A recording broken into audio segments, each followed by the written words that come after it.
friends, and welcome back to Ghouls Night In, the spooky chat show with your best ghoul friends. I'm Penny Snark. And I'm Midge Munster. And it's a special episode today, Midge. Yeah! It's our anniversary! Happy anniversary! Thank you. Yes, this past weekend was our 4th anniversary, which is a bonkers. Yeah. I literally had to go back and be like, wait, that can't be right. Oh, right? well, I was like, that's not right, is it? But I was like, nope, yep, because today is also our 200th episode. 200 episodes. Whoa, those are the amount of episodes that fit into 4 years, it turns out. Penny was talking math before. Yes. I was like, yeah, I guess that's 52 weeks a year for 4 years makes about 200. Just about 200. That's so true. So true. Wow. Yes, we are so excited to be celebrating our 200th episode, and to make it a little bit special, we did ask all of you ghouls out there to send us some questions. So today is going to be a Q&A, or I think I called it Boo and A the last time we did one of these. Yes, we've got some really good questions new this year from our Discord, which is cool. We got to do questions from our Discord and from Instagram, so thank you all for submitting some really fun questions. And we're just gonna kick it off. Let's do it. With a really fun question that is giving us a lot of credit.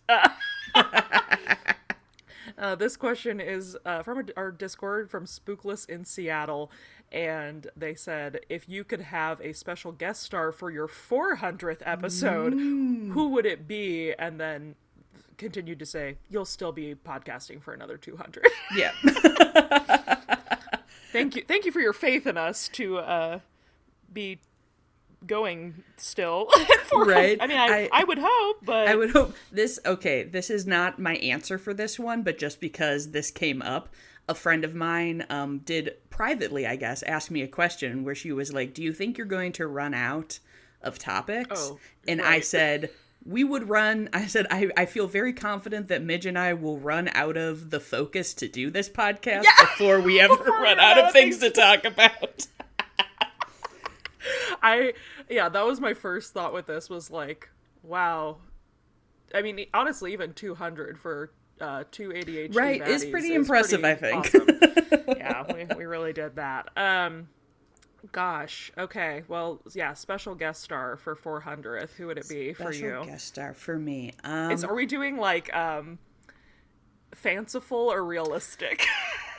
Well, I'll say my number one option would be Elvira, the Queen of Darkness. We would love to have her on the show. That would be my dream. And then my more, well, I mean, that is a fanciful answer, but my fully fanciful answer would be, maybe at that point we'll have the, ability to summon up some spirits and we could have Vincent Price.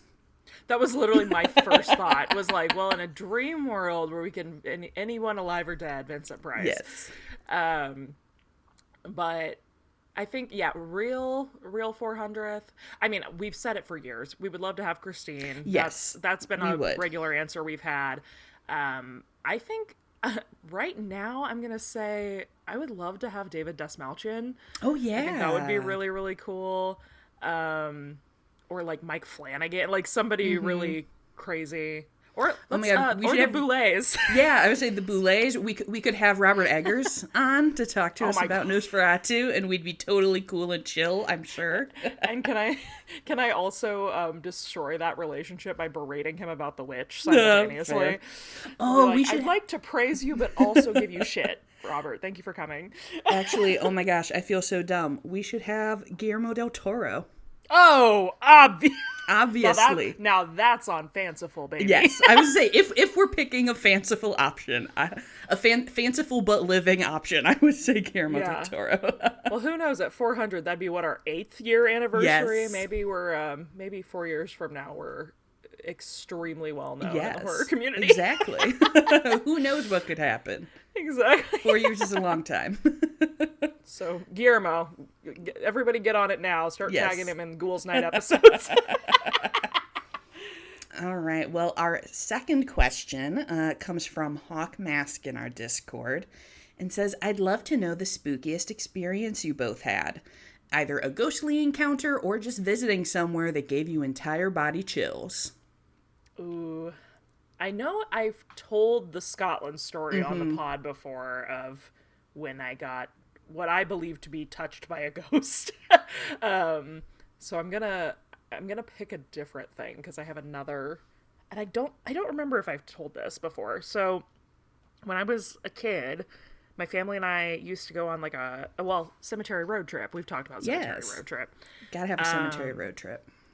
And we were down in like southern Missouri, and I feel like maybe I've told this before, but we drove past this like weird little road that had a sign that was like antiques and food or whatever, and we drove up this weird little windy road to this building that looked abandoned, and you had to drive, I'm not kidding you, through a cemetery to get to it, like an old just, you know, little tiny headstone, like old cemetery. And we went in, and it was just bizarre is the only way I can describe it. Like, it felt like an episode of The Twilight Zone because everybody seemed kind of out of time. Like, it just wasn't very, nothing about it felt current, which also, you know, southern Missouri, but but not in that way. Like, everybody felt like it was like 1940. We were like, what is happening? And there were these older women making like delicious, we had like dumplings, like chicken and dumplings that was made by these women, and like everything was delicious. And we were like walking through this old building. It was just really cool. And then this was on our way like down to the cemetery road trip. So on our way back, we were like, we should stop by that place again because the food was really good and the people were really cool. And we couldn't find it. Ooh. We couldn't find the building, and it just felt very like, did that, like, to this day, my family is like, did that happen? Right. I was like, were you there? It felt like we went into... Very Brigadoon. Yeah. That still kind of gives me, not like scary heebie-jeebies, but like, I still kind of go like, woo, when I think about it. Yeah, for sure. I don't know what I feel like this is not really like a spooky answer, but honestly, it really has, like, the 2 times as a child that I attempted to go into a haunted attraction just absolutely wrecked my shit. Like, those are the times that I remember being like the most freaked out in my life, and just like I think I've told this on the podcast before, but it was at a haunted barn at like a fall festival, apple orchard kind of thing, that my parents took me to when I was little, and I was so invested. I was like, we are going in here, and my dad was like, I don't think you want to go in there. And I was like, nope, I gotta go. So we waited in this line to go in, and the first thing that, when you came in, it was like a plexiglass wall with like a swamp behind it, kind of like a swamp scene, kind of like a diorama at a museum. Yeah. And I immediately like hurry up, press my face against the glass to be like, what's going on in there? Because I'm used to, you know, looking in things at the zoo. And a swamp creature like jumps out from beneath, and I just completely lost my mind, and my dad had to like carry me crying out of the haunted house, but he had to go through the whole thing. So I just remember like burying my face in his neck and like occasionally picking my head up and being like, no, this is still the worst thing that's ever happened to me. So those are my full body chills.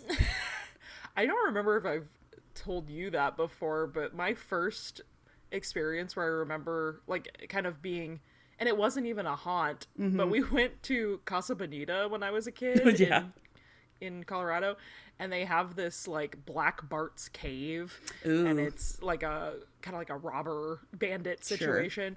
Sure. But it's really dark in there, and it has like a thing that goes off that goes like every often. And that was baby's first panic attack, was having Yeah. the loud noises in the dark room, and that I think that's weirdly part of why I'm so freaked out by, like, why I was so bad with haunts for so long. Yeah. Is because of Black Bart's cave. Black Bart. Damn it, Black Bart. Let's see. So our next one this is fun, from Weird Girl. That's their name, not what I'm calling them. Would you rather fly high with Mothman for a night or go on a whimsical woodland adventure with the Hodag? Ooh. Oh, man. Those both sound like a lot of fun, but I have always wanted to, like, fly. So I'm gonna go with Mothman for this one. I had that thought also, and then I was like, I wonder if I would get very, like, I'm not afraid of heights, but I'm also not afraid of falling. Yeah. So I'm like, I might not enjoy that. I might yeah. Especially, like, do I get to ride the Hodag like a horse? Oh, that would be pretty sick. Like, through the woods? That'd be pretty cool. I'll take the Hodag. Okay. We'll split it up. We'll split, yeah. Our next question is from Rock Vocal Power, who wants to know what dream craft, costume, or trip we would want to go on or do based on what we've learned because of the podcast. Well, I have a very recent immediate answer for this, and it's the La Brea Tar Pits. Yes! Which honestly may have been what prompted this question. Yes, very possible. Yeah, I so seriously want to see that now. I think, man, I don't know. There's so many of these for sure. But yeah, I'm going to go with Tar Pits for the immediate. Yeah. I think Tar Pits, I think anywhere that we could go to, like, see stuff that's from the bogs. Like, I know there are museums that have, like, bog bodies and stuff. So I would like to go and see some of those. I did not know you could. Well, yeah, I guess we did know that from the episode, but yeah. Spooky but cool. Ooh, another fun cryptid question. Which cryptid is the one y'all would like to invite on a picnic? Oh, and this is from Batty the Cryptid. Oh, well, there you go. There you go. I mean, see, now that you talked about, like, riding the Hodag, now I'm, like, picturing, like, just, like, loading, like, a picnic basket on him. Like he's, like, a friendly donkey or something. And he like a little mule. Yeah, and you could carry it in. That would be fun. Otherwise, I mean, obviously the night crawlers seem like they'd be pretty chill. Oh, of course. I was gonna say, I think Squatch is the right man for this job. I think because he would know where all the good, like, picnic and this spots is true. Are He's an outdoorsy type. He's yes. And then if we, like, if we got attacked by, like, a bear or something that wanted our food, he would be a good, like, backup. Yeah, very true. Like, very true. I like that in this scenario. In my scenario, we're picnicking, like, in a mountain. Yes. Like. But I mean, it's polite to meet him where he lives, where he's at. Yeah, when he invited us over. I don't know if I feel like almost certainly we have some crossover in fans between our podcast and Dropout TV. Probably. And if you've watched Jacob Wysocki's "Which Cryptid is the Chillest to Blaze With" episode of Smarty Pants Society, he does in fact. Like, come to the conclusion that Bigfoot is the chillest to blaze with, and I therefore believe he would also be the chillest to nosh with. Yes, I think that's fair. That's reasonable. All right. Next question from Andrea wants to know, who would you choose to be your spirit guide and why? Could be any person from history, living, dead, or fiction. When I first read this question, which we've already talked about him today, but my immediate thought was Vincent Price. Right. Oh my gosh, he'd just give you so much, like, good, classy advice. Right. Well, and, like, has that beautiful crossover of being both very like in the spooky realm, but also was just like a real Renaissance person and knew how to cook and like do so many interesting things that I feel like would be helpful in day-to-day life, and had a good like outlook on life. Similarly, as far as living, I would also take like John Waters. I feel like would be great. Yeah. Because I think what I need in a guide is somebody who's gonna help me chill out a little bit and like not take like look at things and be like, it's not that serious, girl. And I think John Waters would be a really good person for that job. Yes. Those are amazing. Yeah, I feel like those are both really good options. I feel like David Lynch would be a really good spirit guide in the same sense of like someone who would remind you to be chill, not let the haters get you down, focus on your art and connecting with the moon and other important things. Penny and I just looking for father figures. Like, I don't know, maybe, I don't know, just off the top of my head, like David Lynch, John Waters. See, I'm like, I can't have like someone who is like a cool, wild, and crazy lady be my spirit guide, because I've already got plenty of those in my life. I'm like, it's gotta be kind of something that's missing. Yes. I will say also one of my first thoughts too was Barbra Streisand. I love that woman, and I feel like she could tell me a lot of things. Solid choices. Let's see. So we've got Gloomy Bruja 221. What is something you learned about your co-host by doing this podcast? Oh, that is a good question. You're like, I learned that she would pick John Waters. Like just immediate use information. Yes. I've learned that she wants to go on a picnic with Bigfoot.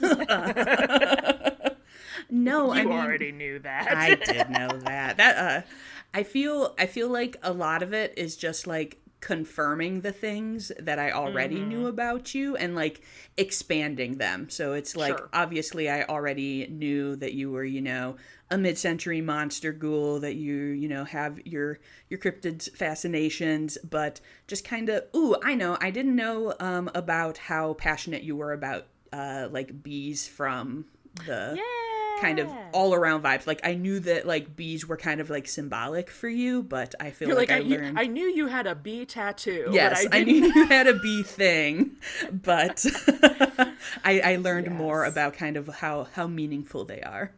Yes, bees have been a big through line in my life.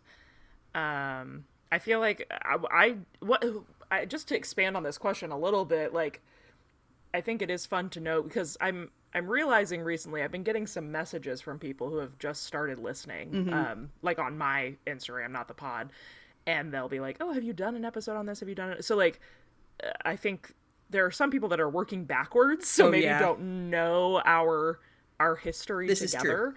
And so just for anybody who maybe doesn't know, Penny and I met online through Instagram because we were both vintage spooky girlies and just hit it off through that way, and eventually decided to do a podcast together.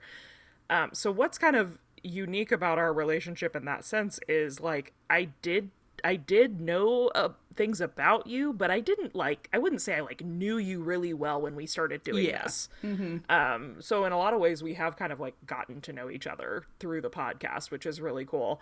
I had no idea that you loved maritime disasters so much. Yeah. That was definitely something I feel like I learned about you. I also think it's been fun to learn how different our opinions on films are. Yes. Because you are a very like fun, whimsical person who like love to laugh, you love to like take the piss, like, out of thing, like you, but I think I love bad things, and you and I learned through this in the best way that you're a hater, and I really appreciate that about you. It's true. I do feel like the podcast is one of the places that I'm like most haterish. Yeah, obviously, like when I'm on Instagram, it's more things that I like. So the podcast gives me the opportunity. I give you a platform to be full of spite. Yes. Oh man. All right. Kind of on a, well, I mean, they're all on a similar topic because they're about us. But Sarah We're the topic. We're the topic. Sarah wants to know if there are any topics that we haven't covered yet that you're really excited about.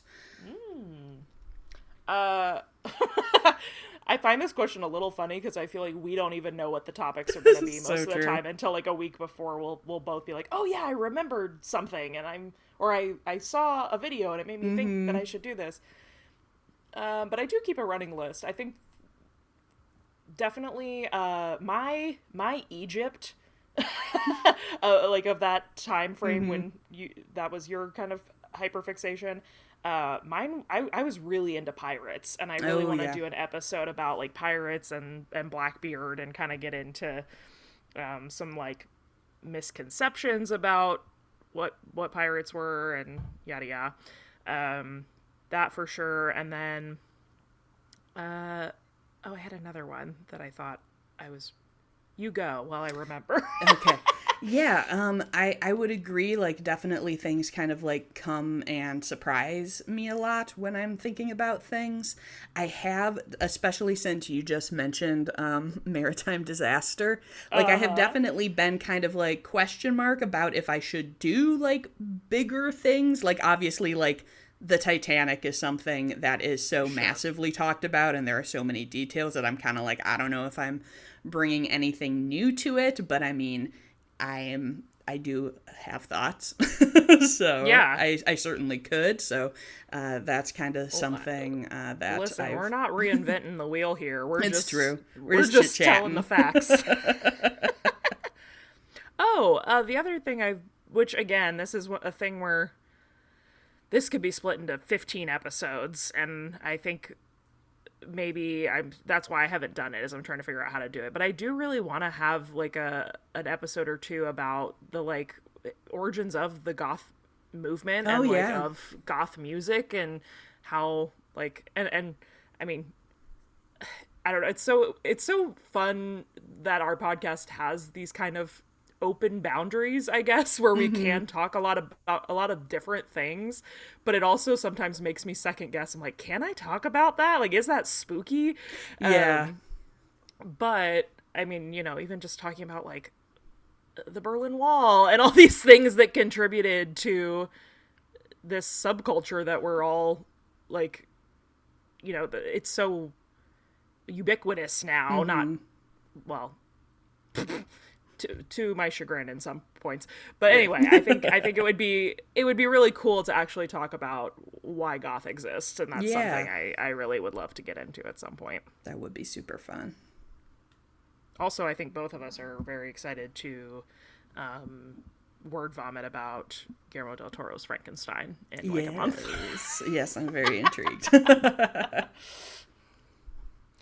All right, we've got I keep forgetting to read who they're from. This is MX Lemarin.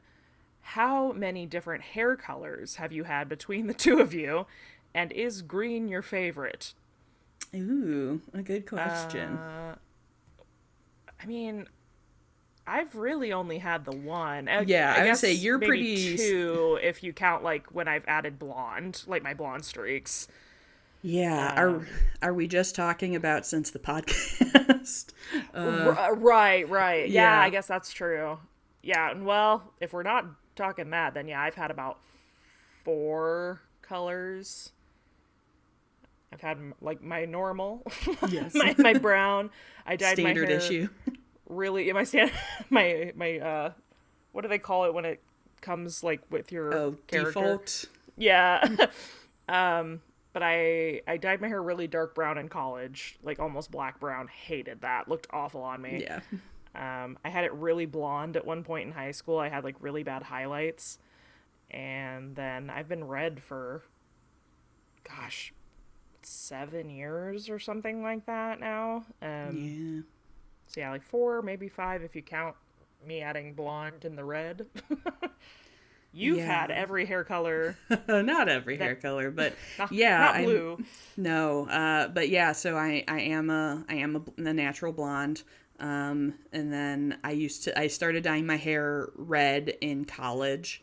And so I've been like kind of every variety of like semi-natural red, and then purple and green and pink and like bright red, and then kind of back around again. And now it's kind of like almost black purple.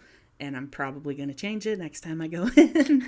And you had your strawberry hair where it was like green and it was like green. And there were lots of like transitional items there.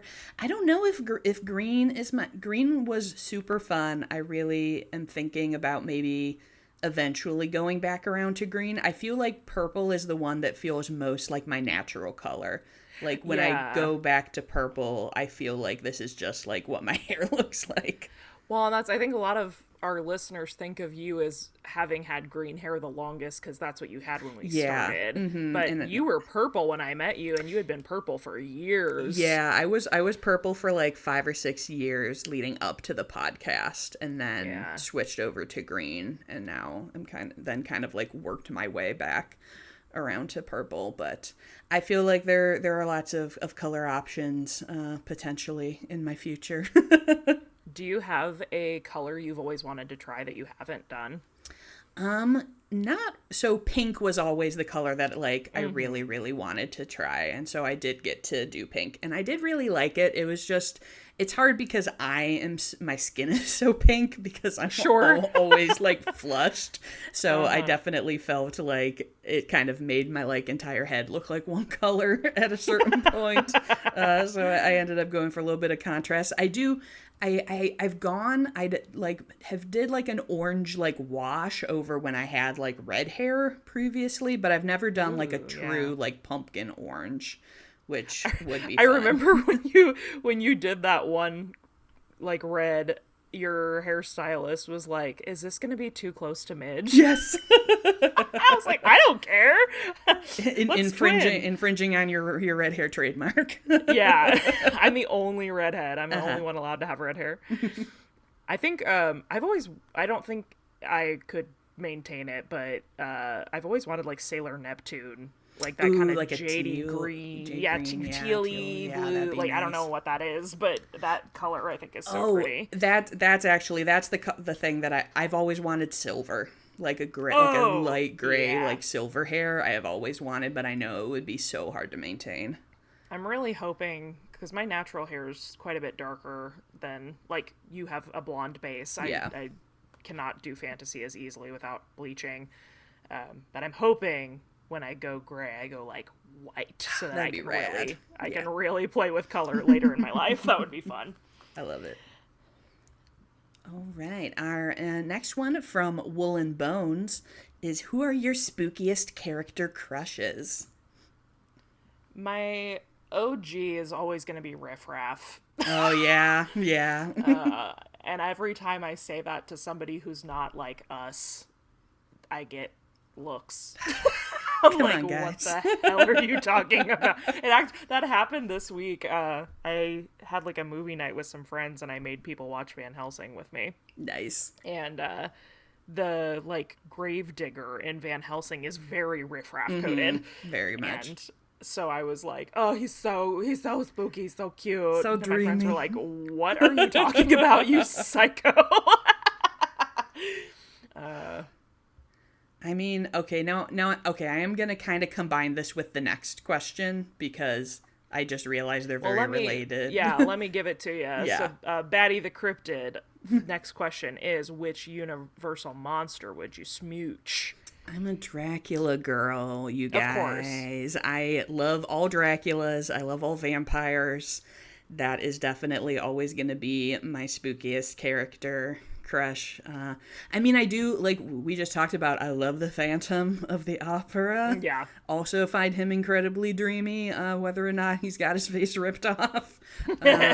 So I think those are definitely top spookies for me. I mean, any lady vampire, like Brides of Dracula, are oh my gosh. Speaking of Van Helsing. Which it did, I don't know if you saw, but someone in our Discord mentioned watching it since we had mentioned it in the episode. Oh, in the Phantom episode, yeah. Yeah, and was like, well, and they were like, that sure was a movie, and I was like, it sure was, but it did have sexy vampire ladies, and what else do you need? And Hugh Jackman in a crazy wig. And he's been using that Pantene Pro V. Yes, and Catherine Zeta-Jones is so hot in that movie. No, not Catherine Zeta-Jones. It's Kate Beckinsale. Kate Beckinsale. I was like, I'm picturing Underworld in my brain, and then I because those character designs are almost identical. Yes, correct. Yeah, I double down on the brides from that. Universal Monster, I would smooch. I'm gonna go with Invisible Man. He's always been my boy. Girl, how'd you find him? Well, he I almost said he got to keep it wrapped up, but that's not what I meant. I do though. He's just got Riz. He does have Riz. I love Invisible Man. He's so funny. But honestly, any of them. Bride, Frankenstein, Creech. Yeah.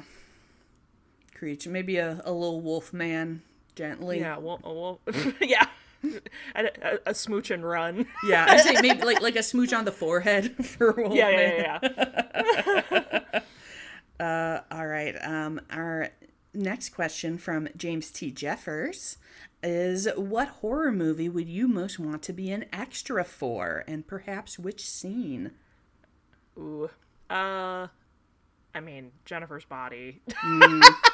Like, if they would add a scene where Jennifer is just rampaging and I get eaten by her, like rip my throat out with her sharp teeth, that would be great. There you go. I actually post about this like semi-frequently. Like, somebody please put me in a slasher movie. Anyway, right? I just want to be in a slasher where I get to be one of the like fodder. Like, I just want, I want to run and get slashed. I don't want to do any of the heavy lifting. I don't want to be the final girl. Just like let me get slashed. Yeah, I was gonna say, I think, like, obviously I love like a dramatic like gothic horror, but I'm like, I don't want to be there. I would like to attend like the house party in Scream. Yes. Like, I'd like to be chilling, having trading quips and jokes, and then oh no, people are dying. I do feel like in the horror movie of our life, like if you and I got placed in a horror script and it was based on, like, you're the Randy for sure.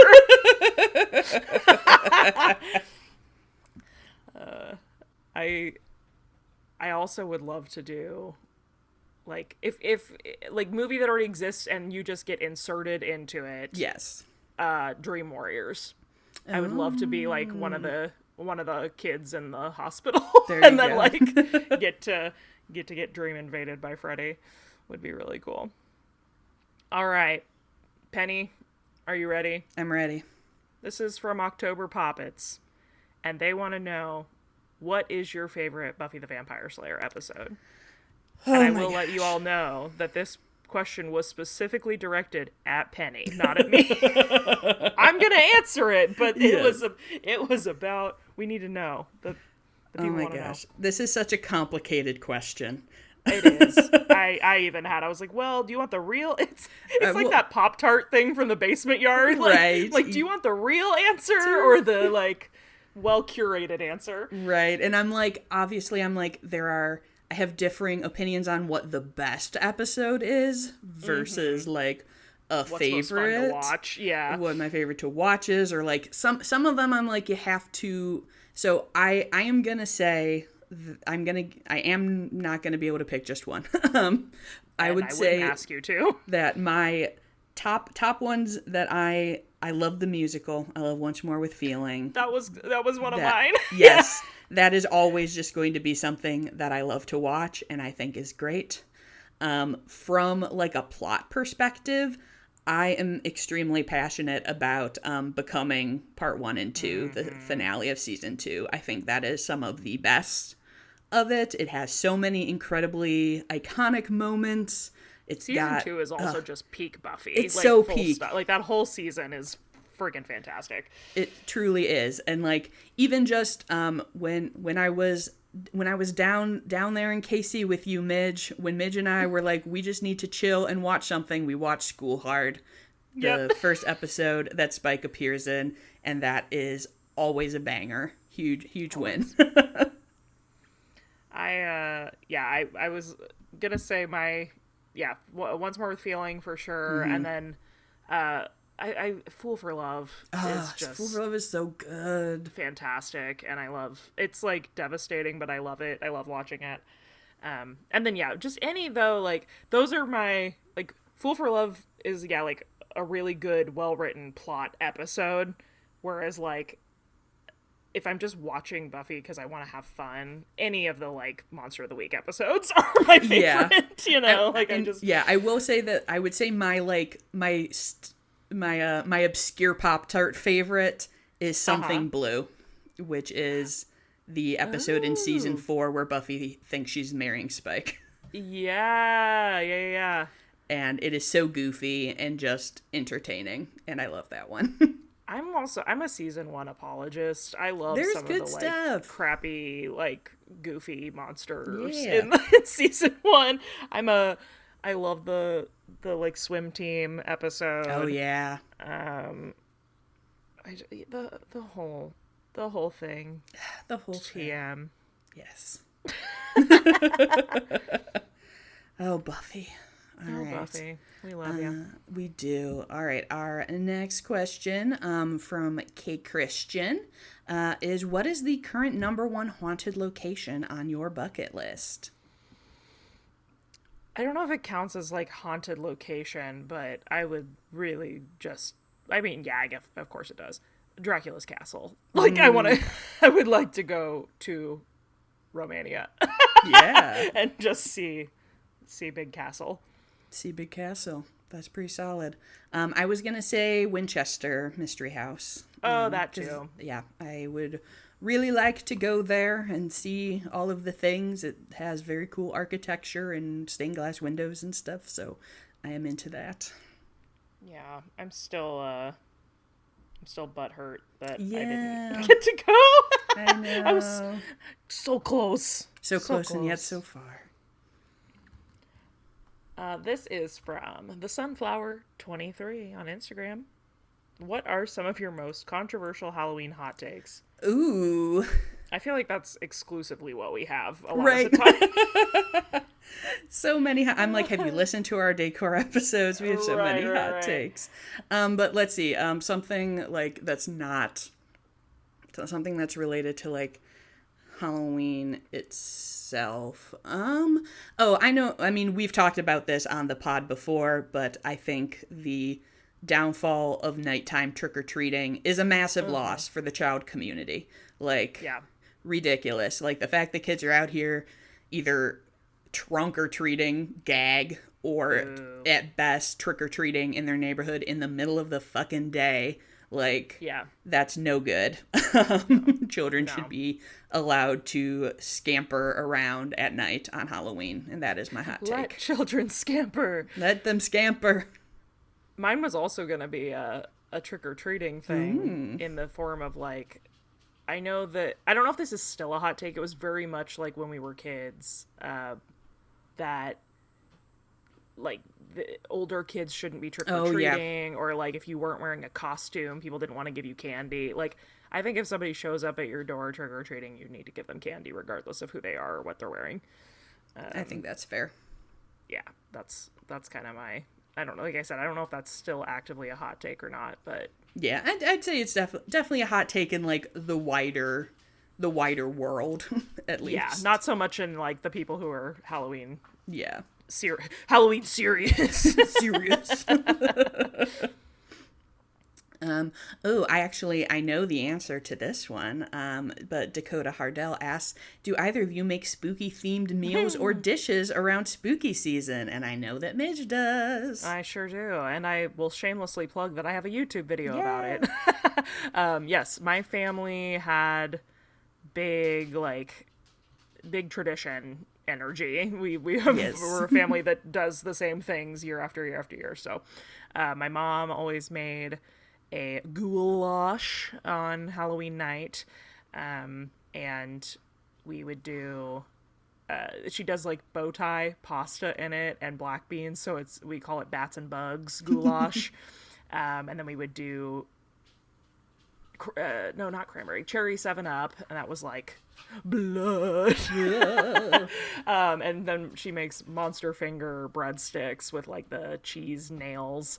And so I now, as an adult, still do that every year. And I made a video doing the recipe and everything. It's a really good, just like cozy comfort meal too. So I highly recommend doing it. Yeah, I feel like I do this less, but I do definitely like making like comfort meals around spooky season. So some of that kind of integrates in.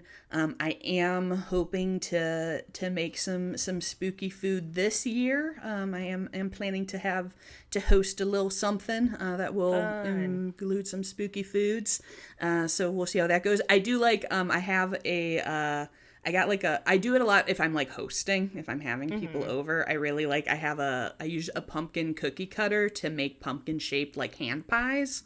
So cute. I'm just putting whatever, like I do like ham and cheese a lot, or you could put whatever filling you want in there, but you can just like then just kind of cut it out of the pre-made, like I'll do like a crescent dough or like a puff pastry. And that gives you a little bit of a spooky vibe on some regular food. Yum. I make pumpkin bread every year too. I have like a pumpkin loaf recipe that came from one of my like adjunct professors in college. Yeah. She was one of our music instructors, and she had such a good pumpkin loaf recipe, and I still make that every year, and it's very, very tasty. This is from, is it Elias? Is that? I think so. Taffwed. Favorite scary / spooky season song? Ooh, I mean, I think that for vibes, I very much like Season of the Witch and Don't Fear the Reaper would be my spooky things. But if we're talking full on Halloween, you know I'm all about those spooky scary skeletons. Yeah. Little Andrew Gold action. Yeah. Ideally like the techno remix. Yeah. Yes. I'm gonna do a top 3. Spooky by Dusty Springfield isn't always like when my head, classic. That's my life theme. If I was like a 90s movie character, like that's what's playing in the opening scene when you see me walking. That's Dusty Springfield. Screamin' Jay Hawkins, I Put a Spell on You, is just like classic Halloween to me. And then I also, the last few years, have been really into spooky movies by Gary Paxton. The one that's like bow, bow, bow, bow, bow, bow, bow, bow, bow, bow, bow, bow. I just love, shocker, I love like that era of kind of 60s Halloween. Yeah. Anything that has that kind of vintagey bop to it, I really, really love. In fact, another shameless plug, you can find the playlist Midge's Vintage Halloween on Spotify, which has all of my favorite spooky season songs on it. There you go. All right. We have a question from Hannah J. XOXO, who says, what's the genuinely scariest movie you've ever seen? And then says we could also do other media if, there's a book or something that has really spooked you. Ooh.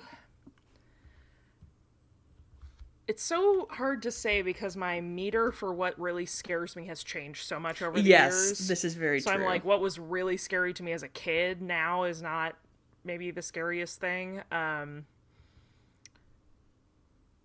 I am very haunted by, like, anything where the horror is just, like, people being horrible. Yeah.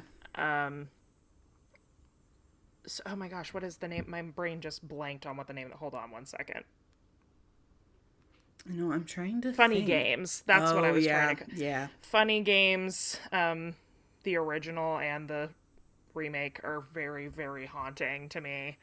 Honestly, anything that's like a home invasion, The Strangers, like anything like that is genuinely scary to me.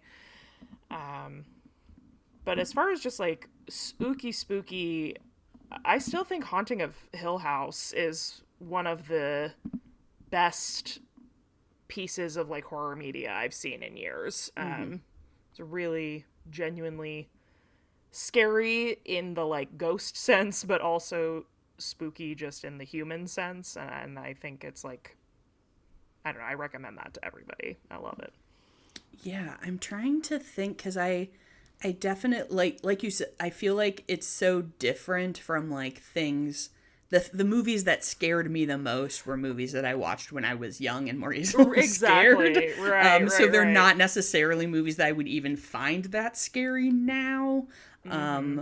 But like I definitely like one of the first horror movie, like proper horror movies I watched in college when I had not been watching any horror was The Ring.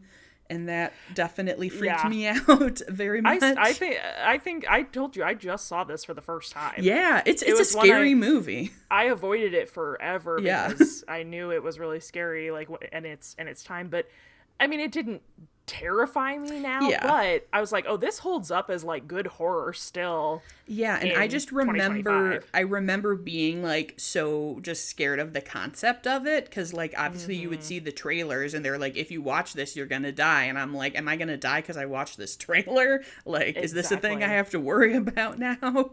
Yeah, it was the height of like chain email. Exactly. Panic. Yeah, I was just like, oh, this is so freaky, and it scared me a lot. I will say, I feel like anything, and I'm trying to remember, like anything that like is very like dread focused, I feel like is something that haunts me. Or so I didn't find the movie itself that scary, but the not Your Invisible Man, but The Invisible Man with Elizabeth Moss. Yeah. Like the movie itself, like I thought it was good, but I wasn't like terrified. But just like the concept of that one, the idea that like a powerful man can turn himself invisible and just like be stalking you and ruin your life, I was like, yep, that's pretty scary. Totally. Oh, also, Talk to Me, actually. Oh, yeah. That was really times, freaky. Yeah, that's one of the first times in a long time I've gone to see something in a theater and been, like, jumpy afterwards, you know?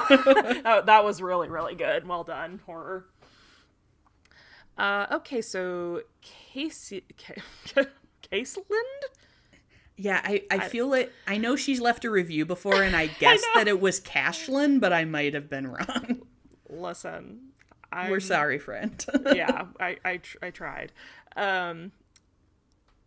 The color / cultivar of pumpkin that is your go-to for the season? Yeah, it's kind of like species, but for vegetables and plants. Totally knew that. Didn't learn that just now. I mean, I am definitely like a classic like big round orange jack-o'-lantern kind of person, but I'm very into white pumpkins. I love a white pumpkin, whether it's like the little teeny weeny ones or when you can get like a bigger one and they're usually like they're like flatter kind of. Yeah, I like those wide boys. Yeah. If we're not talking like, I mean, obviously there's a specific type of pumpkin that works for carving, right? Yes. Like you want like a flat orange, like round pumpkin.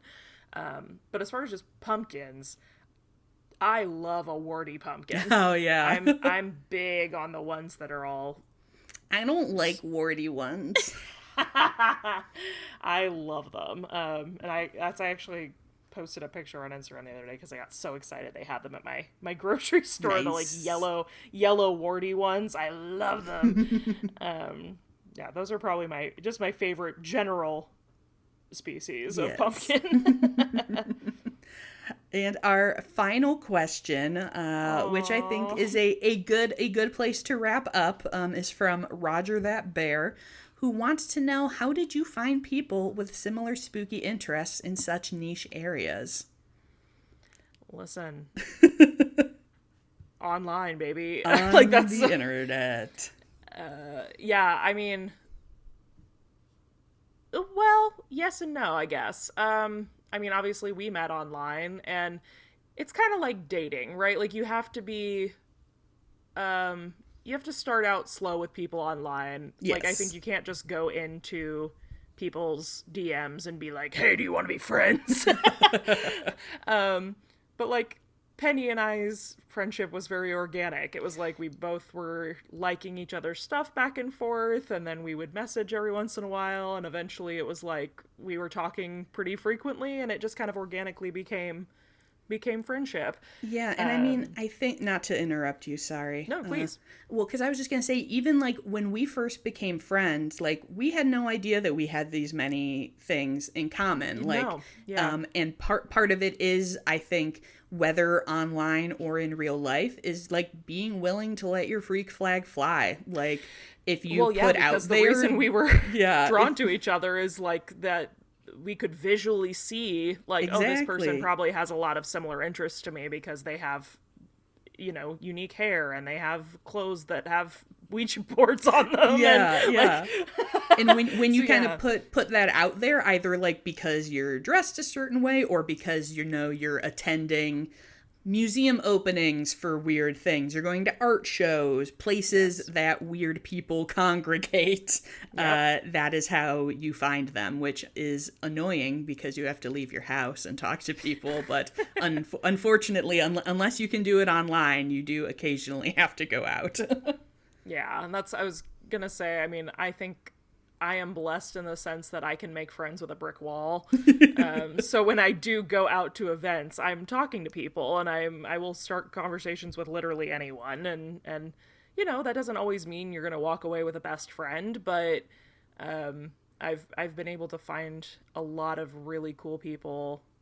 I mean, 2 of my best friends in Kansas City now, I met through going, either to events or because we, like, my friend Marissa, her and I are both very, like Penny said, like, we're the people that we are on the outside.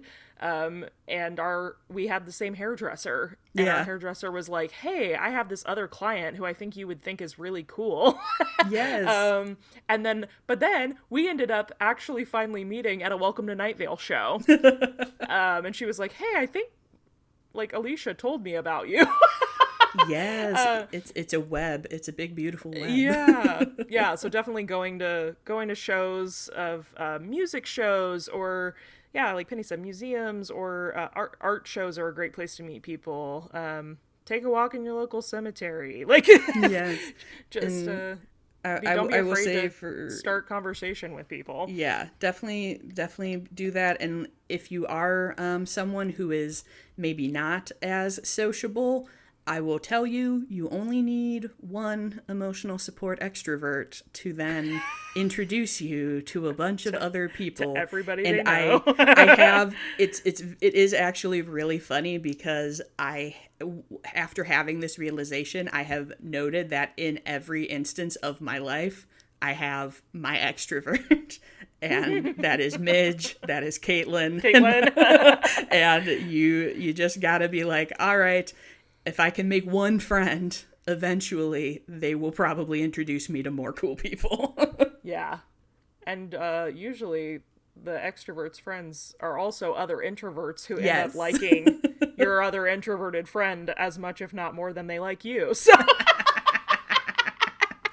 yeah, you're building a functioning ecosystem. You gotta have people operating on all levels. A terrarium full of introverts that I feed weekly. Pretty much.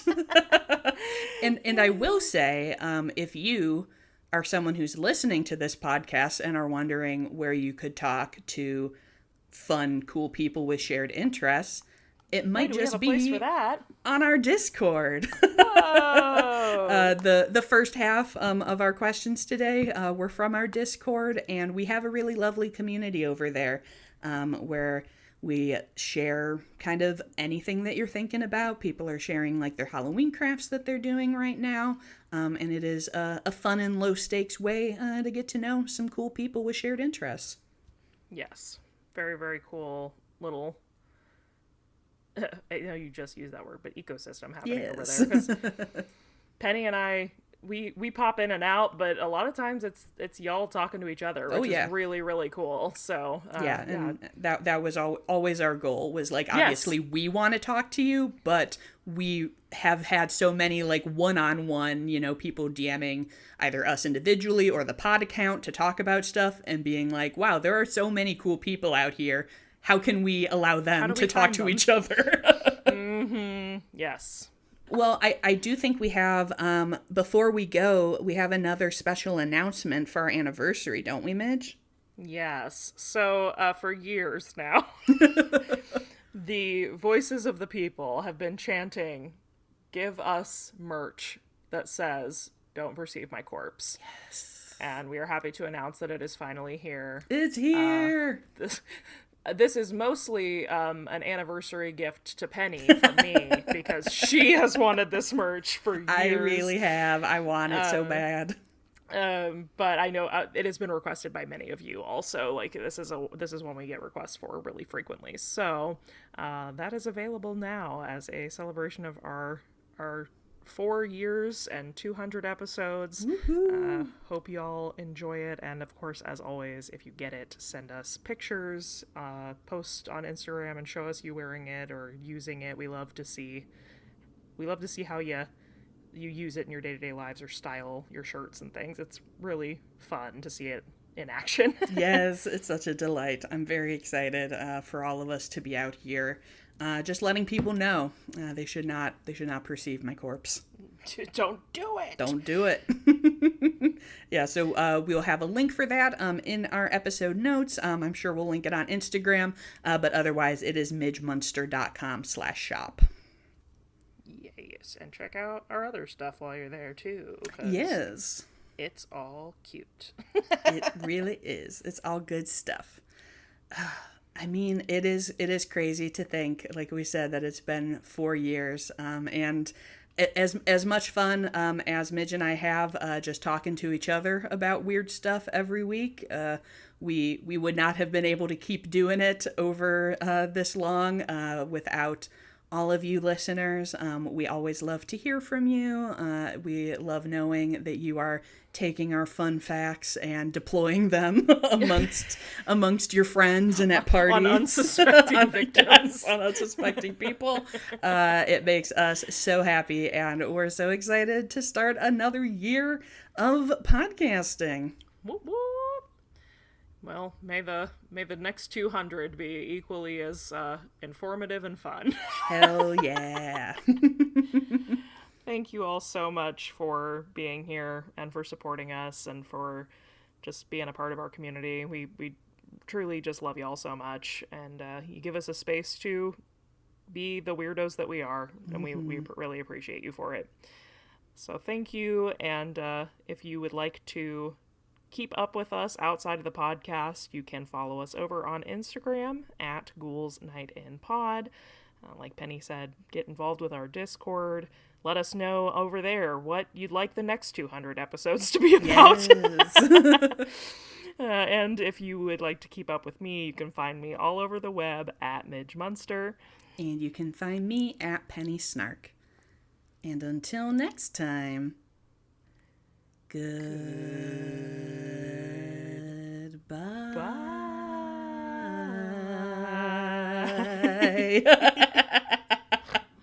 You'd think after 200 episodes we'd have that.